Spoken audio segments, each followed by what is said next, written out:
Tá? Tá mais pra cá ou... Não, tá em você agora. é? Tá rolando o som. Beleza. Equipe, filme falado, convidado de hoje, Maurício Farias. Então, poxa, obrigado, né? Fala, pela Pedro. gentileza, pela paciência também, né? Sempre Imagina, corrido, imagina, assim. imagina. Prazer estar aqui. Queria saber como é que foram as suas primeiras experiências de cinema, né? Uhum. Não só, assim, atuando com som, com edição, que eu acho que você passou por todas as etapas um pouco, né? Passei. Eu, na verdade, a minha vida começou ligada ao cinema muito cedo, até muito antes de eu entender que ela já estava ligada, né? Porque meu pai era diretor de cinema, minha família toda estava ligada ao cinema através dele e os irmãos dele, meus tios, né? Eles tinham uma produtora e o assunto na minha casa era sempre cinema, né? Dos almoços, enfim, família, aquilo estava sempre... meu pai estava filmando nessa época, então levava pessoas para dentro de casa, da equipe, né, nos intervalos, enfim. Então o cinema estava sempre por perto. E aí meu pai fez um filme, quando aí sim eu estava com 19 para 20 anos, que foi para Frente Brasil, que ele chamou a gente para trabalhar.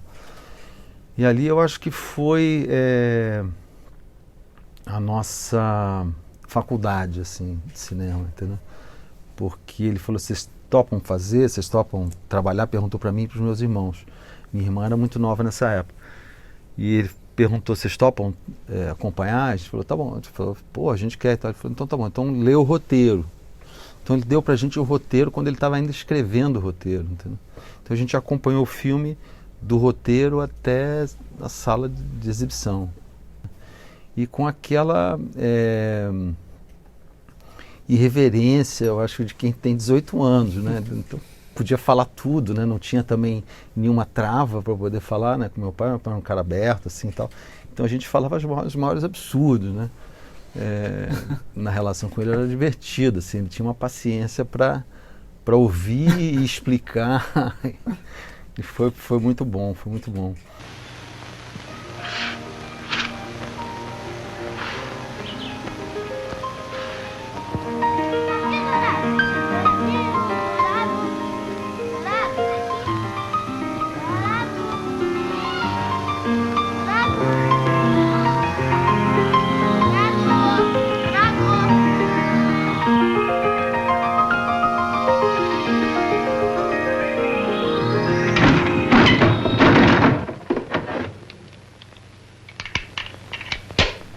E aí depois disso eu acabei, curiosamente, 2 anos depois, não muito tempo depois disso, indo parar na televisão. Eu entrei no núcleo de um diretor chamado Paulo Afonso Grisoli, que era diretor-geral de um núcleo na Herbert Richards, lá na Tijuca. E aí fui ficando na TV, apesar de ter uma estranheza muito grande com a TV no início, porque eu achava a TV muito rudimentar, assim. A TV dos anos 80 ainda era uma TV tecnicamente muito distante do cinema, né? Para você ter uma ideia, quando eu comecei na televisão, se você quisesse fazer um corte, a margem de erro daquele corte era de 7 frames para um lado e 7 frames para outro. Nossa. Você não tinha precisão, você não conseguia fazer um corte, eu quero cortar na hora que você encostar o dedo aqui, não dá, não rola. Você marcava ali, mas o corte podia estar tanto 7 frames antes quanto 7 frames depois. Entendeu? O som, por exemplo, a primeira minissérie que eu dirigi, o cara soltava o som assim, ele ficava com o dedo e aí o personagem lá dava o tiro, ele apertava aqui, pá! E aí saiu o som e estava gravando. Se acertou, pô, imagina você acertar um tiro, que é uma coisa de 1 frame com dois para cada lado, né? Então, assim, existia uma máxima que era assim, você não podia terminar uma cena num plano médio. No geral, então você ia para a rua. Terminasse uma cena num plano... Era tudo close, entendeu? Porque a televisão tinha tão pouca definição, a definição era tão... não tinha pouca, porque ela já tinha definição, mas ela tinha uma herança da pouca definição. Então, isso é também uma coisa engraçada, ainda mais num processo assim, de uma empresa como a que eu trabalhava, que havia a coisa demorava um certo tempo para se modificar, né? Quando eu entrei na TV, nos anos 80, eu já percebia que dava para fazer muito mais coisa, entende? E que se podia fazer, e que o cinema podia se aproximar da TV, e que dava para fazer, mas os caras não acreditavam naquilo, né? Muitas vezes eu ouvi falar, dirigindo, os caras falavam, porra, você está pensando que isso aqui é cinema? Foi duro, foi duro. Hoje em dia, a televisão, o vídeo, né, o universo digital, ele é exatamente igual ao cinema. E no sentido de que ele é tão preciso quanto, e a lógica do trabalho é exatamente a mesma. É exatamente a mesma, só que feita virtualmente, né? Mas o corte, os recursos e tal são os mesmos. Catucar pai, mãe, filha, eu também sou da família, eu também quero catucar. Eu fui fazer a Grande Família a convite do diretor que estava fazendo na época, que era o Mauro Mendonça, e do Guel, que era o diretor que estava acima do Mauro. Depois o Mauro saiu, eu fiquei. Quem escreveu era o Cláudio Paiva, que era um parceiro antigo do Guel. Muito bom roteirista, um texto impecável. E que tinha uma equipe também impecável. E eu encontrei neles parceiros com entendimento e um olhar para o fazer a comédia muito parecido com a minha escola, vamos dizer. Que acredito que um bom roteiro é essencial para você ir em frente. Então, Grande Família, por exemplo, era muito recorrente essa pergunta. As pessoas sempre falam assim, pô, maravilhoso, Grande Família, sensacional, que legal, pô, você deve rir a beça, né? Pô, trabalhar com aquele monte de gente, pô, um monte de gente engraçada e tal, pô, eles improvisam a beça, né? Como é que é e tal. E como é que acontece tudo? E é uma falsa impressão, porque a gente não improvisava absolutamente nada. Nenhum dos 10 anos que eu fiz Grande Família, nenhum episódio que eu tenho dirigido teve uma cena de improviso, nenhum. Então, todos os atores faziam o que estava escrito no texto. É que o texto era muito bom. E os atores muito bons também, né? Então, eles faziam daquilo, aquilo parecer natural, né? Mas eram as palavras, palavra a palavra, pelo que estava escrito, e a história era o que estava escrito no roteiro. Agora, eu na TV, eu logo de cara, eu sempre subverti um pouco. Quando eu cheguei na televisão, a forma de fazer televisão eram 4 câmeras, boca de cena, e 3 paredes, e você filma, né, marca a cena e filma. E acabou. Marcou, papapá, ensaiou, fez, acabou, valeu, tchau, um abraço, está filmado. As 4 câmeras filmaram, cada uma num ângulo, e você tem a cena ali montada. Essa era a forma de você fazer televisão em estúdio. E eu falava, caracoles, cara, que loucura, que saco, tudo igual, né? Tudo em linha. Você, das câmeras aqui, você tem que marcar os atores em linha, um lá, outro cá, e tal. Os atores principais ficam nas pontas, no meio fica os coadjuvantes, entendeu? Porque os que vão ganhar close são os que estão na ponta, e aqui vão ficar os planos médios, e a marcação é sempre assim. Você não pode ter um ator no fundo, outro aqui, porque esse ator vai ficar de costas, porque não tem câmera no fundo, né? Então, aquilo eu rapidamente entendi que aquilo era uma pobreza de linguagem, né? Porque eu falo, pô, isso se esgota rapidamente, né? E não há perspectiva de você fazer diferente. Então, eu sempre fui, quando eu podia, né? Porque isso demanda tempo e, consequentemente, joga contra a estrutura que tem ali, que é uma estrutura feita para ser rápido. Eu botava uma parede, uma quarta parede e tal. E nessa época a quarta parede vinha numa rodinha, assim, era uma coisa, era tão fajuto que você ia botar uma parede aqui, você encostava a parede assim, falava, vamos filmar. E aí encostava a parede ali mais ou menos e filmava, entendeu? E aquela meio não podia mostrar o chão porque não tinha emenda direito no chão e não tinha emenda direito na parede, uma loucura.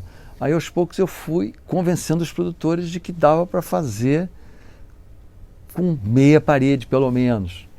E aí, aí depois comecei que dava para fazer com a parede inteira, que eu filmava de um jeito, depois eu botava a parede toda rapidinho e filmava do outro lado e tal.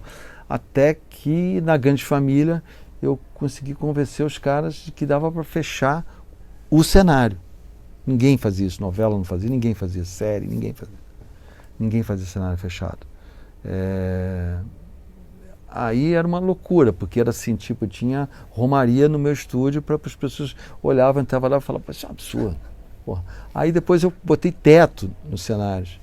Aí os caras falaram, então aí era uma coisa louca, porque acima do teto tinha mais ou menos, sei lá, não sei quantos milhões de dólares de refletor. Ou seja, quando eu fechava o teto, aqueles milhões de dólares de refletor estavam ociosos, né? Porque os refletores tinham que vir de baixo, né? Então, isso tudo foram pequenas conquistas ali de encontrar a forma de subverter e de melhorar um pouquinho o aproveitamento do estúdio. Entendeu? A Grande Família, num certo sentido, nesse aspecto, ela foi pioneira, assim, muita coisa técnica. Isso que eu estou te contando, uso de croma, né, assim, de maneira contínua, né, porque a gente tinha croma na casa para fazer o quintal, aquelas coisas assim. Às vezes com resultado razoável para bom e às vezes com resultado meio ruim, porque é uma coisa também semanal que você tinha que fazer e tinha que botar no ar, né? Mas eu sempre achei o estúdio nesse lugar, assim. Eu gosto muito de filmar em locação. Eu acho muito mais gostoso, desafia mais. Eu acho o resultado, quando você está fazendo coisas que são para ser realistas, eu prefiro de 10. Assim.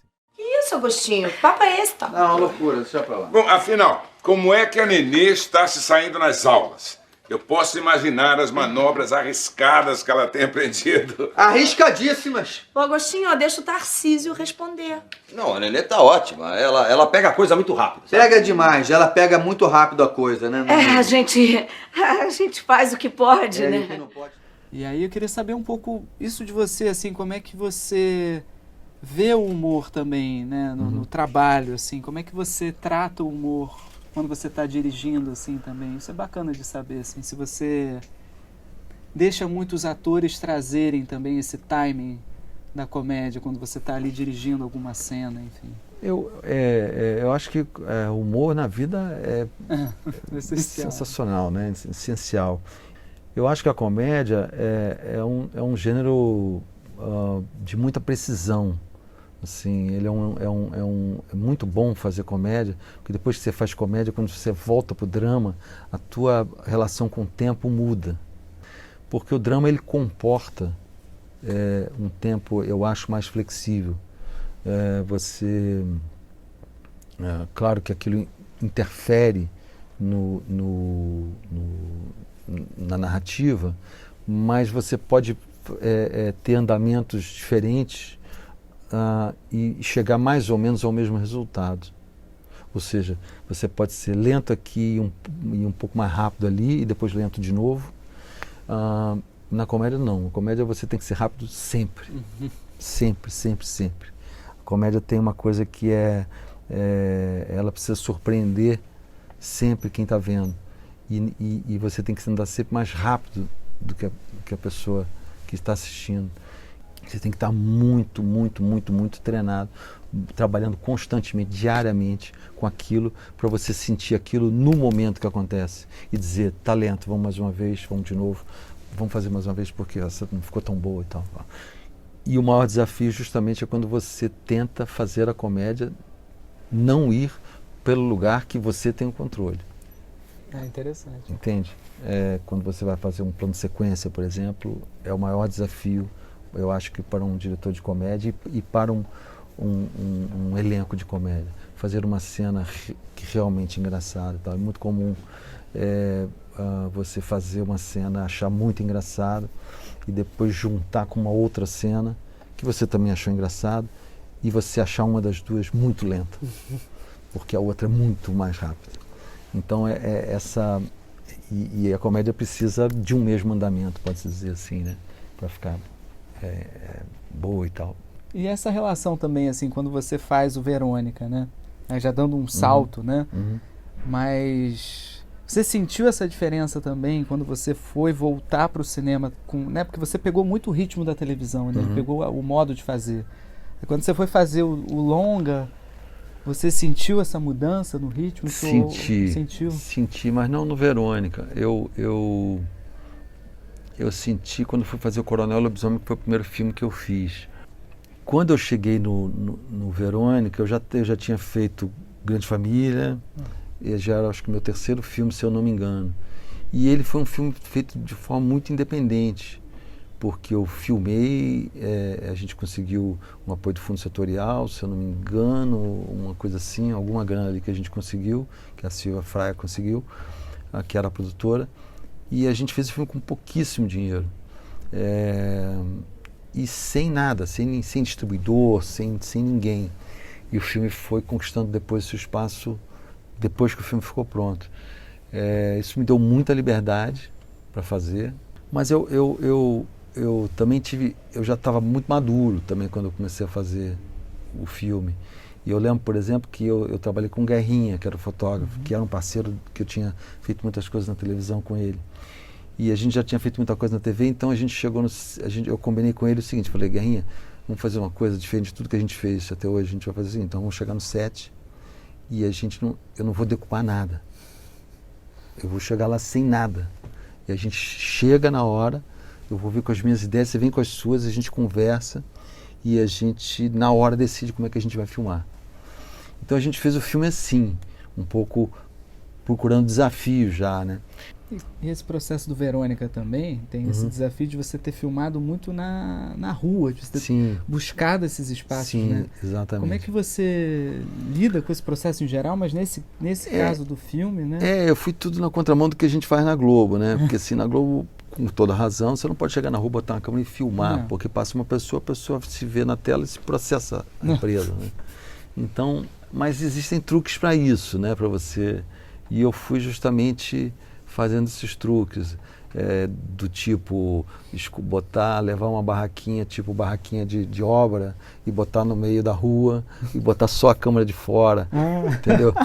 Para ficar escondido e filmar um ator e tal. Porque se você solta um ator no meio da rua, se ele estiver vestido de uma maneira normal, as pessoas demoram para perceber que tal. E se não tiver um boom, se não tiver uma câmera, né, a pessoa passa quase despercebida, né? Então a gente fez muito isso. Tem algumas cenas que a gente filmou com o André e com o Marco, Rica, no meio da rua, assim, que a gente filmou dessa forma, com câmera escondida. E aí botava uns figurantes em volta para proteger, para esconder, né, as outras pessoas e tal. E foi justamente uma busca um pouco por esse realismo, porque a televisão, como a indústria que ela tinha, e acho que ainda tem, muitos limites, assim, né? Você vai filmar na rua, não pode vazar isso, não pode aparecer aquilo, isso é marca, não pode aparecer isso. Então acaba que você vai transformando o mundo num mundo de um jeito num mundo que não existe, né? Que não tem poluição visual, que não tem que os carros andam devagar, que as pessoas andam que nem figurantes, né? É meio show de Truman, né? Assim, é tudo aquela coisa meio falsa, assim, né? Então é um pouco aquilo ali que eu fui buscar mesmo, fazer um filme totalmente na cidade e foi bem legal de fazer. Que lei é essa que impede um filho de enterrar seus pais assassinados? Que lei eu transgredi impedindo que ele fosse assassinado? Eu sei que eu vou ser julgada porque fugi com uma criança. Não importa. Eu fiz isso para salvar uma vida. Essa é a lei que me orienta. Vou lutar para que os culpados recebam punições tão pesadas quanto as que me impuserem. O futuro com Leandro será melhor. No Coronel e Lobisomem, por exemplo, tem um trabalho de arte, de figurino ali, uma composição, né? Um trabalho de equipe, né? Um trabalho teu. Eu queria até te perguntar desse filme em especial também, como é que foi fazer esse projeto, né? Porque tem o Celton... Esse projeto foi uma espécie de segunda passagem de bastão do Guel para mim. Assim, era um filme que o Guel queria fazer e chegou um momento que ele não quis mais fazer. E ele me chamou e a gente estava muito parceiros ali dentro, na TV e tal, e ele ia produzir com a Paula. e ele me chamou para fazer. A gente teve uma coisa meio doida ali, que foi o filme tinha uma data para estrear e a computação era muito ousada para a época. E aí muito demorada, porque o render era uma coisa assim... se bobear, estaria renderizando até hoje, tão longo que era, se tivesse feito determinadas coisas. Aí a coisa era tão doida que a gente teve que montar o filme sem ter o resultado. Não só montar, como preparar o filme todo para sonorizar, né? Pô, com tempo máximo. Ou seja, quando a computação ficou pronta, não havia mais tempo de mudar nada. Não havia tempo nem de mudar no filme. Você podia dizer assim, não, vamos tirar esse take que ficou muito ruim, vamos tirar fora. A gente estava muito vendidos, assim. Mas é isso, mas foi muito legal de fazer. O texto do Zé Cândido Carvalho é uma obra-prima, né? Assim, uma coisa incrível, super divertido, engraçado, genial, assim, tem um quê ali de Dias Gomes, né? De Guimarães, assim, aquela turma ali. Um diálogo muito engraçado, muito, muito maravilhoso. Mas foi assim, era um filme de turma, né? Isso foi a coisa, um encontro feliz que eu tive com o Guel na TV. O Guel, quando eu passei a trabalhar com o Guel, eu encontrei a minha turma na TV. Antes eu tinha uma turma que era meio híbrida, que era uma turma de outros, que me aceitavam, vamos dizer assim, mas que eu não me sentia parte dela exatamente. Não comungava de muita coisa, né? E ali não, ali eu encontrei parceiros que eu realmente tinha afinidades e aquilo foi moldando o meu grupo, que depois acabou sendo o meu grupo, né? Com quem eu fiquei trabalhando muitos anos na TV. Eu andava em tempo de desistir quando deu entrada em meu ouvido um ronco baixo. Assim mesmo, nesse formato de um trovão nas lonjas. Apeei do cavalo de modo a enfrentar o bicho na mesma altura.